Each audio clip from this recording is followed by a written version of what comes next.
আমাদের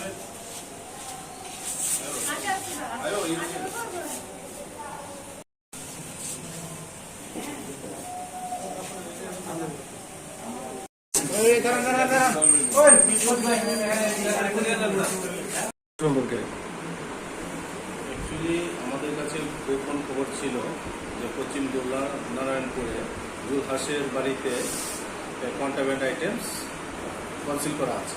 সেই খবর মোতাবেক আমাদের পুলিশ অফিসার ইন্সপেক্টর বিপ্লব দেববর্মা, এসআই তপন দাস, তারপর আমি এবং টিএসআর স্টাফ, সঙ্গে আমাদের পিএস স্টাফ এবং ওমেন স্টাফ নিয়ে আমরা ওখানে রেড করি। তো রেড করার সময় ওর বাড়িতে প্রচুর খালি ড্রাম পাওয়া গেছে, যেগুলো অ্যাকচুয়ালি মোস্ট প্রবলি হয়তো বা গাঁজা স্টক করার জন্যই রাখা হয়েছিল। কিন্তু আমরা তারপরেও ওই ড্রামগুলো সার্চ করে 60 কেজির মতো ড্রাই গাঁজা পেয়েছি। কিন্তু ওই সার্চিং করার সময় আমরা ফেন্সিডিলেরও রিকভার করেছি এবং টোটাল ফেন্সিডিল 1200 বোতল ওর দুটো বাড়ির থেকে এগুলো রিকভারি করা হয়েছে।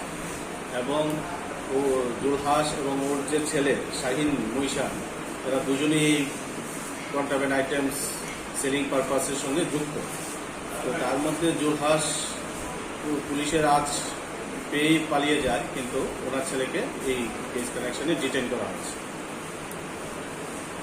ধরা হয়েছে, তার আনুমানিক বাজার মূল্য কত হতে পারে? প্রায় আনুমানিক বাজার মূল্য 20 লক্ষ টাকার মতো হবে। কি বার্তা দিয়ে যাচ্ছেন কয়েকদিন পরে পরে এই ধরনের? অ্যাকচুয়ালি এখন পর্যন্ত মানে আমি যদি এই সেপ্টেম্বর মাসের হিসেব নিই, আমাদের এখন পর্যন্ত 6টা কেস রেজিস্ট্রেশন হয়েছে এবং অনেকগুলো বড় ধরনের সিজারও হয়েছে। তো আশা করছি যে বাকি যে কামিং ডেজগুলোতে আমরা এই ধরনের অভিযান অব্যাহত রাখবো, আর যাতে নেশাকারীরা আর এই ধরনের বিষয় থেকে বিরত থাকে।